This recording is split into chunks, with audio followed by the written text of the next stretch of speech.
Hello YouTube and welcome to something a little bit different. I know there's been other people that have done videos over this, but I didn't feel like I needed to do a video out of everything that was going on, but I thought something that I've been very much looking forward to seeing what they have to say is multiplayer.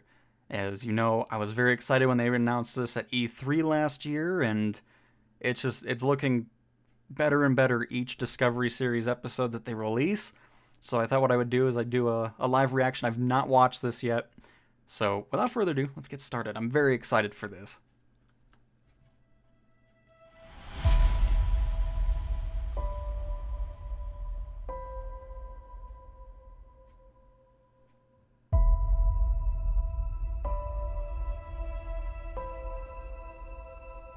Hi everyone, my name is Sebastian Bloch. I'm CEO at Asobo Studio. Welcome to this new episode of the Feature Discovery series about multiplayer. First, I'll be going about how we created one shared world for the simmers to fly in. Then I'll be going over the ways you can engage in multiplayer, the different modes you can fly in and the different filters we have. And finally, I'll give you some technical details about how the servers function and how the online multiplayer works. Sounds good. One shared world. Our goal with multiplayer was to provide users with a new experience that would bring all the pilots on the planet together in one shared online world. We wanted the experience to be to the power of Azure, which gives us multiple clusters of as many servers as needed to host all users. We have a robust solution that is instantly, extremely scalable and enabled us to create all the features we wanted. For the multiplayer in Microsoft Flight Simulator, we create one shared world. The goal was to bring all the pilots together, whether they're flying in the real world and real world traffic, or whether they're flying virtually in the simulator. The experience is seamless.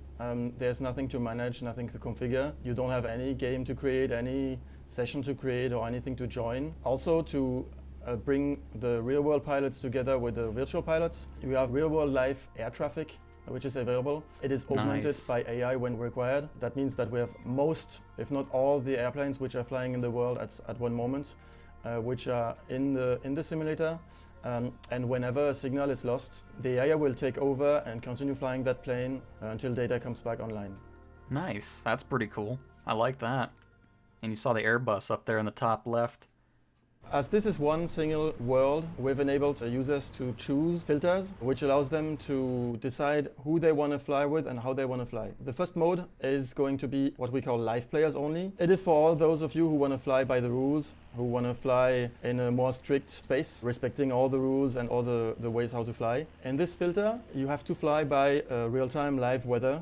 So it's exactly the weather which is outside. You have the option to enable real-time traffic. The reason for this shard to be on real-time is because everybody, in order to follow the same rules, needs to have the same time, same weather, same situation. Otherwise the rule would become different all of a sudden. And for the... Hang on. I know we were just talking, but look at this. Hang on. You see there's a person in the cockpit and one in the co-pilot seat. That's pretty interesting. I just thought I'd point that out because I just realized that. So I'm wondering if there's also, since it's a shared world, you can share one aircraft as well. That's pretty cool. Biggest number of players to be able to be together. There is one shard which is just live, and so everybody can just choose this one and enter into this world where everybody flies by the rules. Another mode is what we call all players. So that's a filter. When you turn this filter on, you just see everybody, and you can fly by whatever rules you want. You can choose any weather, you can choose any time, any situation, online traffic or not, and you just see everybody. And in this mode, this is really made for those who don't want to follow any rules. They just want to fly around, try a new airplane, discover the world without following any routes or any regulations, and just fly around. That mode is perfect for that. It's super easy. You turn it on and you're with also a lot of multiplayers. Look at all those planes. Maybe you want to fly by certain rules, but not at live weather or live time. Or maybe you just want to fly with a small group, or you want to do your own session and just fly crazy without any rules. You can basically create your own shard. It's what we call groups. You create a group, people join the group. So the creator of the group can choose what weather he wants, what time he wants. He basically sets the rules, and all the people who join follow the same rules. So this is really like a mini shard. This is like a mini session. It allows you to do whatever you want, but because you're the creator, only those who join your group will see you and will see what you did. Huh. Very sophisticated, but very easy as well. I like that. About the technology, so we've built multiple clusters around the world. So a cluster of servers is a place where we have in a data center several servers which you connect to. When you launch the simulator, it automatically chooses the best location for you based on basically ping. So currently we have one running in Western Europe and one in Northern America. Based on ping, it's gonna select automatically the best one for you, but you can always manually choose one. For example, if you want to join specific players or if you want to be with a group of people, That's awesome. then you can choose a specific server.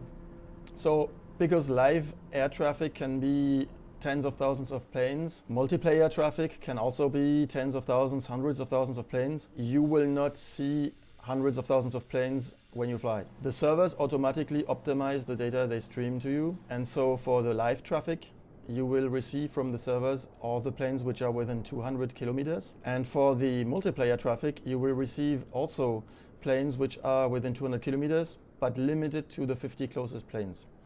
So if there is less than 50 planes within 200 kilometers, you will see all planes. If there is more than 50 planes around you, you will only receive from the server the 50 closest one. So this is to save bandwidth in a situation where there would be thousands of planes gathering in the same place, and which would be less than 200 kilometers away. To make sure you don't get too many planes sent and too much data, we limit to the 50 closest. So the server does this automatically to you. You're in one single shard, all the players are in that shard, all the planes are there, all the multiplayer traffic is there. It is like if the servers were automatically creating mini sessions for everybody who's around, make you join the session, and only send you what you need to see. What I just explained was the planes that the server sends you. But then there's the planes which you can display. So this is really something which is mostly depending on the performance of your machine. Ooh, look at those There's going to be a citations. limit and a limiting distance to how far you're going to see each aircraft. And basically, based on your graphics setting, if you tune this down, you will see less planes or you will see them closer to the camera. But the planes will always be there because the server sent them to you.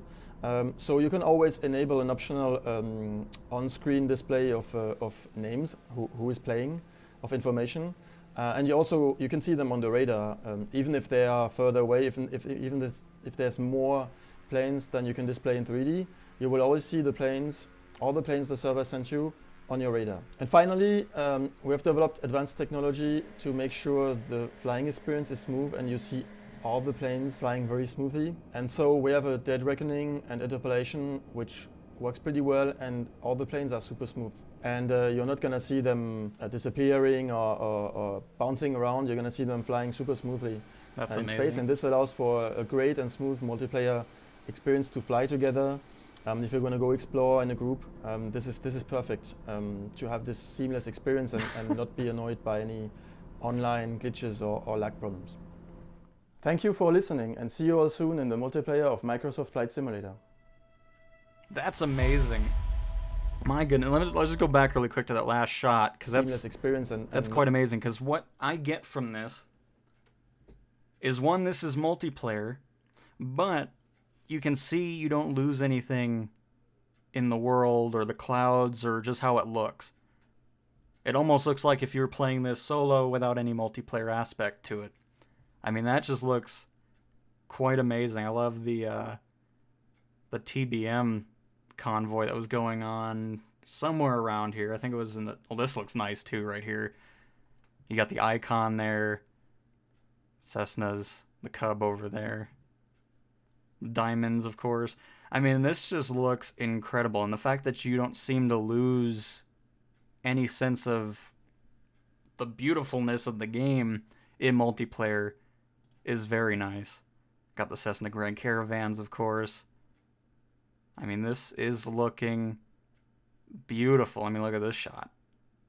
Quite amazing. Quite amazing. And I'm really interested to see how many aircraft you can actually have in, like, the groups that they were talking about, or in just finding them randomly. Like, if you can have up to 50 people, since they're saying that in that range it'll serve 50, which that makes sense, but the fact that you're still going to see air traffic and all that, that doesn't really bother me too much. And just the fact that we'll have, right out of the box, you'll go in there, you'll hit fly, and then you can fly with friends, see random people fly. You know, that's just amazing. Love that they have the 2 separate modes for, you know, realistic flight, or if you want groups. There's where I was talking about in San Francisco here. Got the low-level clouds there, mountains peeking over. I mean, that is just amazing. I love the fact that you'll be able to see what everybody else is flying. It's not going to be some, you know, random thing. It won't be jittery. You know, it's just, it's looking fantastic. So, with that being said, this is awesome. I love that there's live AI flights that are actually going on in the world, in the sim. This is looking absolutely tremendous. So hopefully you guys enjoyed this. If you want me to do this more often, be sure to tell me, and I'll be sure to do that. But with that being said, I'm going to leave it there. Cannot wait for this to come out. It is going to be tremendous. So I'll talk to you guys next time. See ya.